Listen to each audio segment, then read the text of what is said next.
kuanzia 1 mpaka 12. Yohana sura ya kwanza mstari wa kwanza mpaka 12. Lakini pia kuna Yohana sura ya 6 mstari wa 63. Sura ya 6 mstari wa 63 na mstari wa 68. Lakini pia kuna Mathayo sura ya 13, sura ya 13 mstari wa 18 mpaka 23. Lakini pia kuna Zaburi sura ya 107 mstari wa 20, 107 mstari wa 20. Haleluya, Bwana Yesu asifiwe. Somo letu kwa wale wanaoandika linakuwa limeishia hapo, linakuwa limeishia hapo kwa wale ambao tunaandika. 107 mstari wa 20, Zaburi 107 mstari wa 20. Naomba uwe makini sana. Hili Mungu ameituma akiwa ameivika nguvu. Nguvu ya uzima iko ndani ya hili neno. Usikubali hata neno moja likakupita. Iko nguvu ya uzima. Neno la Mungu li hai. Bwana Yesu asifiwe. Neno au maneno ni matamko yaliyobeba maana fulani. Matamko yaliyobeba au matamshi yaliyobeba maana fulani. Ni matamshi yaliyobeba maana fulani ambayo inafahamika. Bwana Yesu asifiwe. Huwa kuna kunena kwa lugha. Hakuna lugha ambayo haifahamiki. Isipokuwa kuna lugha ambazo ziko juu ya ufahamu wa kibinadamu. Inabidi uingie rohoni ndio uchungulie uweze kujua tafsiri ya baadhi ya maneno ambayo yanatamkwa. Kutokuelewa neno hakupotezi maana kwamba neno lile halina maana. Pana, kila neno linakuwa na maana. Kama hutaelewa maana leo bebo ndani ya lile neno, inabidi ushughulikie ufahamu wako. Ufahamu wako ndio kitanzi kilichokufanya usiweze kuelewa maana iliyokuwa imebebwa ndani ya lile neno. Hapo mwanzo kulikuwepo na neno, na neno alikuwepo kwa Mungu, na neno alifanyika kwa mwili. Bwana Yesu asifiwe. Jina Bwana libarikiwe. Haleluya. Kila kitu kiliumbwa kwa neno. Kuna maisha yako unayoishi siku ya leo ni matokeo ya maneno ambayo watu walikutamkia. Kuna maneno ambayo walinuia, ambayo sababu maneno Yesu Kristo alisema kwamba neno anayowapa ni roho itiayo uzima. Kwa maneno ni roho, na roho tabia yake ni kwamba roho ikiingia ndani ya kitu inaenda kusababisha hatari, inaenda kusababisha matokeo yaliyokuwa ni tofauti na namna ya kwanza ya yule mtu. Tabia ya roho ni kwamba roho ikiingia ndani ya kitu inaharibu tabia za mwanzo za yule mtu. Kama alikuwa na utu wema, kama ile neno, kama ile roho imebeba ubaya, yule mtu anabadilika, anakuwa ni mtu mwenye tabia mbaya, kwa sababu iko neno ambayo itamkiwa, iko roho ambayo imwingia kupitia neno, ikasababisha tabia yake ya asili ikavurugika na kuharibika. Ndio maana maandiko yanasema kwamba mazungumzo mabaya huchafua, huharibu tabia iliyo njema. Kwa kwamba katika mazungumzo kuna maneno, yale maneno ni roho kamili. Kwa kama yale maneno yamebeba roho chafu inayochafua tabia iliyo nzuri ndani yako, unakuwa na tabia chafu kutokana na mazungumzo mabaya. Bwana Yesu asifiwe. Jina Bwana libarikiwe. Haleluya. Haleluya. Bwana Yesu asifiwe. Imani huja kwa kusikia. Imani huja kwa kusikia. Kusikia nini? Neno.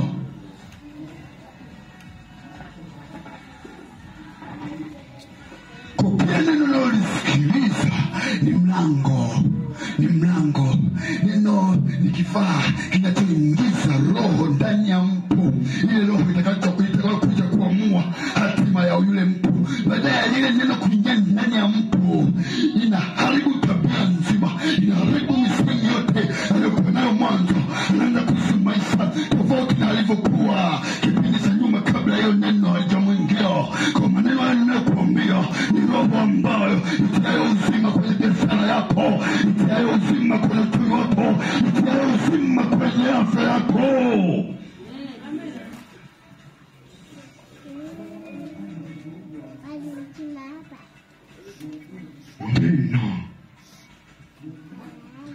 Neno la Mungu ni upanga. Neno la Mungu ni upanga. Katika kitabu cha Kolosai sura ya 3:16 andiko linasema kwamba neno la Mungu likae kwa wingi ndani yenu. Mtume Paulo anaandikia watu wa Kolosai huko, watu wa kanisa lililoko Kolosai, akamwambia kwamba neno la Mungu likae kwa wingi, kwa sababu neno la Mungu ni upanga ukatao kuwili. Neno la Mungu likiwa ndani yako litakata kila aina ya mamlaka zilizokuwa zimekusudia kuongoza katika njia isiyostahili. Neno la Mungu likiwa kwa wingi ndani yako, huwezi kupenda dhambi. Daudi anasema, moyoni mwangu nimeliweka neno la Mungu ili nisije nikakupenda dhambi. Kukupenda dhambi matokeo ya kukosekana kwa neno la Mungu ndani ya mwamini. Ndio maana anajikuta anaongozwa na roho zingine zisizotokana na roho iliyobebwa na neno la Mungu. Bwana Yesu asifiwe. Jina la Bwana libarikiwe. Neno la Mungu likiwa ndani yako linaua kila chemchemi zinazosababisha mauti. Neno la Mungu linakatakata, linaharibu kila mamlaka na kuzimu.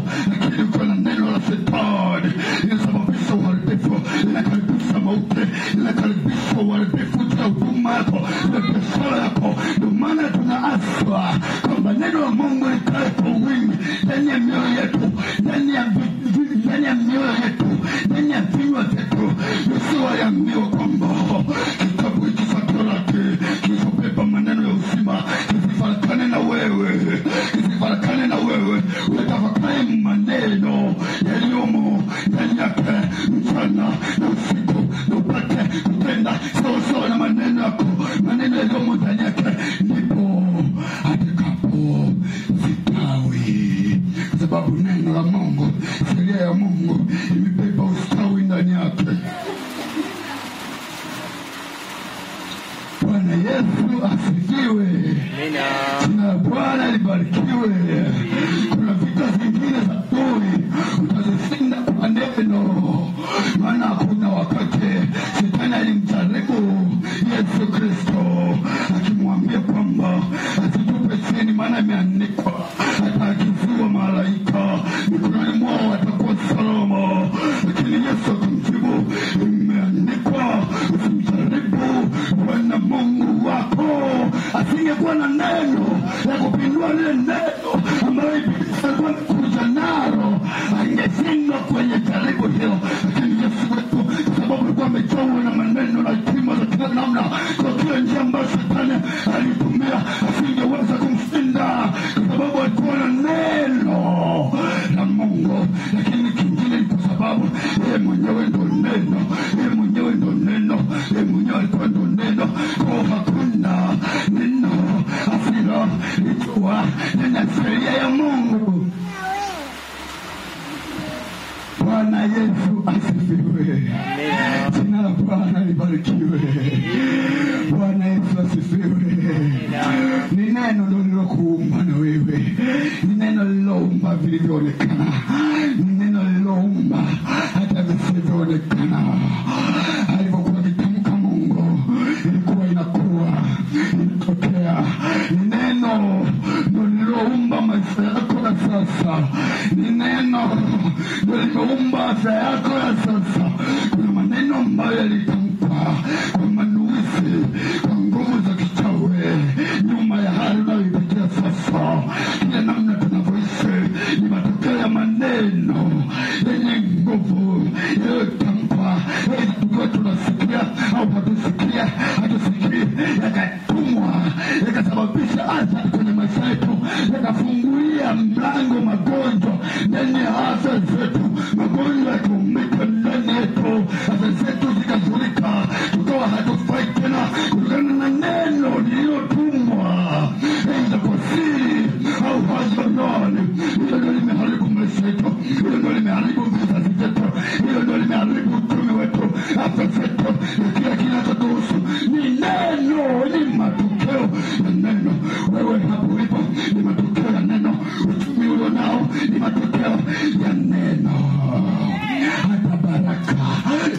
neno. Baraka sio kitu. Baraka ni maneno ambayo natamkiwa yenye nguvu ya kuleta matokeo mazuri kwenye maisha yako. Kupata baraka ni neno. Hata mimi ni neno. Ni matokeo ya neno. Haleluya.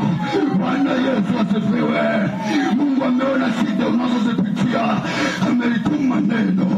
Ulituma neno lake kwa watu na kuokoa.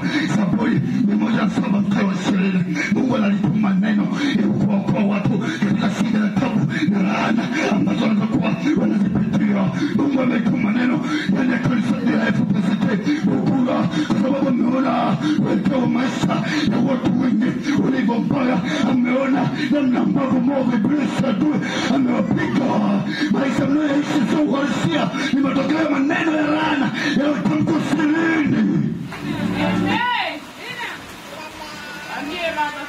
Mungu anataka kutengeneza. Mungu anataka kutengeneza. Kilio chako amekisikia. Kilio chako amekisikia. Ndio maana amelituma neno ili likuokoe katika shida. Ndio maana amelituma neno likutoe kwenye mateso. Ndio maana amelituma neno likutoe kwenye magonjwa, likutoe kwenye vitu. Maana neno la Mungu ndilo liloumba vyote vilivyo vyema tunavyoviona, lakini neno la adui ndilo linaloumba yote mabaya tunayoyaona na yale ambayo tunatazamia. Hatari ni matokeo ya neno. Kuna mapepo yanatumwa kwa njia ya neno na watu wenye mamlaka wanasababisha hatari.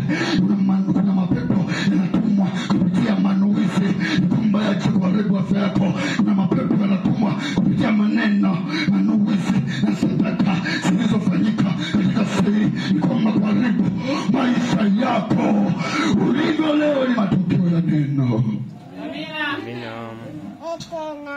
Neno unaloingiza ndani ya akili zako linalotengeneza namna maisha yako yatakavyokuwa.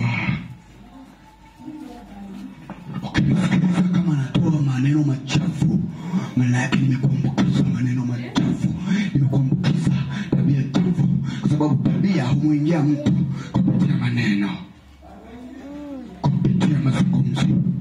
Imani ni pia ni tabia. Tabia inamuingia mtu kupitia maneno. Kwa hata imani ni tabia fulani inayoingia ndani ya watu wa kikundi fulani. Imani ni tabia fulani inayoingia ndani ya watu wa kikundi fulani ili kwamba wawe na mienendo ya aina fulani. Na hiyo imani inajengwa na wingi wa maneno ambayo wanakuwa wameyasikiliza. Ikiwa ni mtu unayesikiliza manyimbo yanayohamasisha uzinzi na uasherati, ujue kwamba unaikaribisha tabia ya uasherati na uzinzi ndani yako. Unayarika mapepo ya ngono uasherati ndani yako kupitia hicho unachokisikiliza. Kama unasikiliza hadithi za ngono, hadithi zinazozungumzia mapenzi, unaangalia movie zinazozungumzia mapenzi, wewe ni mzinzi kuanzia siku uliyosikia jambo halijadirika kwenye ulimwengu wa mwili. Lakini muda utasema, muda utaamua. Ni swala la muda tu.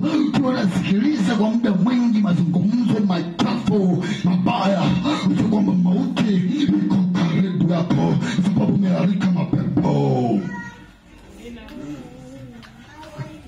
Nyuma ya kila tendo unaloliona linafanyika kuna nguvu ambayo haionekani ambayo imelihusisha kufanyika. Iko nguvu nyuma ya kila uamuzi. Hata uamuzi wa kuja hapa kanisani, iko nguvu ndani yako imekuwezesha umeamua kuja leo. Hata siku ambazo ulikuwa uji kanisani, iko nguvu ambayo ilikuwa inasababisha usiamue kuja kanisani. Hiyo nguvu haionekane. Hiyo nguvu ni nguvu ya roho. Kwenye kila uamuzi kuna roho nyuma yake inasababisha uamue jinsi unavyoamua. Wewe ni hekalu. Unachukua hekalu la Mungu au hekalu la Shetani kutokana na hazina ulizoziweka ndani yako.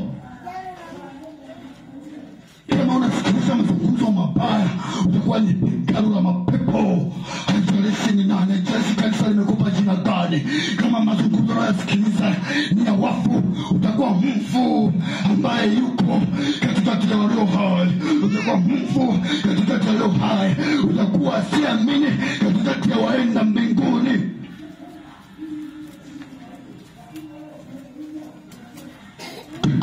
Tuwe makini juu ya maneno tunayosikiliza. Tuwe makini juu ya vitu, movie tunazozisikiliza, hadithi tunazozisikiliza. Zimelenga kupitisha roho fulani. Ikiwa ni hadithi za kimungu, zitaingiza roho wa Mungu, ataanza kudhihirika na matunda ya roho tutaona kwenye kanisa. Tutaona upendo, tutaona wema, tutaona kiasi. Tusipoviona hivyo vyote, tunajua kwamba watu wamejawa na roho za uasi, roho za ibilisi zilizojaa ndani yao. Kwa sababu ukipima kwamba uko na roho, tunaangalia matunda. Tunaangalia matunda, tunaangalia unachokiongea. Unachokiongea kina mwasilia nani? Sababu unachokiongea ni sehemu ya hazina ya vile vilivyoko ndani yako. Vile vilivyoko ndani yako ndivyo unavyovicheua unavyokuwa unaongea. Kwa kama hazina ya vitu ulivyonavyo vimetokana na roho wa Mungu, tutaona unachokiongea kina mwasilia Mungu ambaye ndio hazina yako. Bwana Yesu asifiwe. Jina la Bwana libarikiwe. Unaposikiliza, unapochukua uamuzi wa kusikiliza kitu chochote kile, ujue kwamba umechukua uamuzi wa kukaribisha aina fulani ya roho inayokiwezesha kile kitu kiwepo. Bwana Yesu asifiwe. Haleluya. Haleluya. Mungu amelituma kanisa hili la Bukura katika siku ya kitabu ambazo ni matokeo ya maneno ambayo wamekuwa wakisikiliza, ambazo ni matokeo ya maneno ambayo wameweka mioyoni mwao yanawasukuma kuweza kufanya dhambi na mambo ambayo sio mazuri mbele za Mungu. Kwa Mungu amelituma neno likuokoe katika njia ulizokuwa ukiziendea. Mungu amelituma neno hili ni kwamba kuimarisha na kuhuisha afya yako iliyokuwa imepigwa na mwovu ibilisi kwa muda mrefu. Mungu amelituma neno hili kuhuisha vipawa vilivyokuwa vimezongwa na majukumu ya dunia. Kuna wale ambao kuna zile mbegu ambazo ziliangukia njiani. Kuna zile mbegu ambazo ziliangukia njiani, ndege wakaja wakazila. Yesu Kristo akiwa anatafsiria wanafunzi wake akamwambia, mbegu zilizoangukia njiani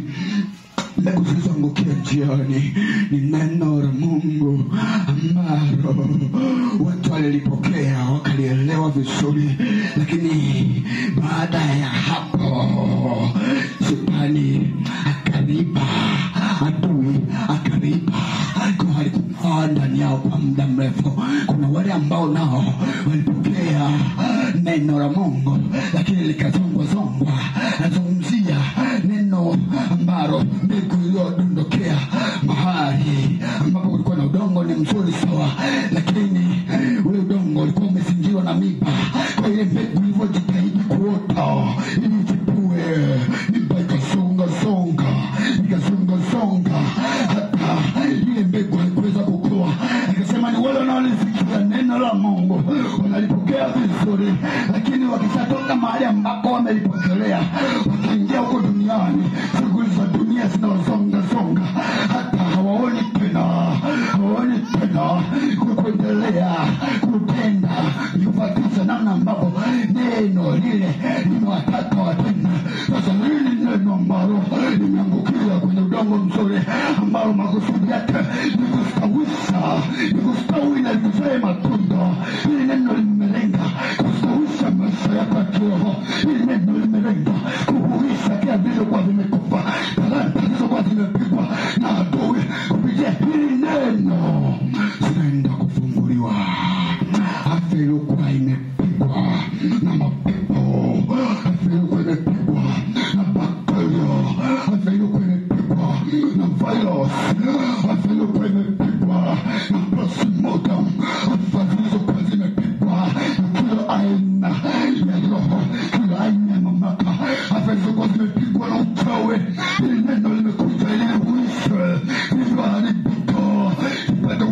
tena. Mungu ambaye ni mfinyanzi, Mungu ambaye ni mfinyanzi, anayehuisha vilivyoharibika, yeye ambaye ni neno linaloumba vilivyoharibika, yuko mahali hapa. Amekusudia kuumba tena ambavyo watu walikuwa wameviharibu. Amekusudia kuumba usemi ambao ulikuwa umekufa. Maana adui alivyoingia ndani ya maisha yako aliharibu na kuua na kuiba. Lakini Yesu Kristo ambaye ndio neno la uzima alikuja ili tuwe na uzima kisha tuwe na utele. Yesu ambaye ndio neno la uzima, ambaye ndio hili neno tunalozungumzia, amekuja leo ili uwe na uzima. Amekuja leo ili kufufua vile ambavyo adui alikuwa ameviua. Amekuja leo ili kurejesha vile ambavyo adui alikuwa ameviiba. Amekuja ili kutengeneza, kurekebisha vile vyote ambavyo shetani alikuwa ameviharibu. Iko nguvu mahali hapa ambayo imekusudia kubadilisha namna yako ya kuishi. Iko nguvu mahali hapa ambayo imekusudia kutoa kwenye hali. Iko nguvu ndani ya neno hili iliyokusudia kutengeneza upya hatima iliyokuwa imeibiwa, hatima iliyokuwa imeuawa na Ibilisi. Neno hili limekuja kuisha. Oh, haleluya! Bwana Yesu asifiwe. Jina la Bwana libarikiwe. Kanisa, naomba tusimame, tutengeneze tena maisha yetu. Naomba kanisa lote tusimame. Serene maneno yotumwa na wachawi kwenye maisha yetu. Serene, tunaenda kuharibu mazungumzo mabaya yaliyokuwa yamesababisha tabia mbaya kujengeka ndani yetu. Tunaenda kuharibu, tunaenda kubadilisha. Naomba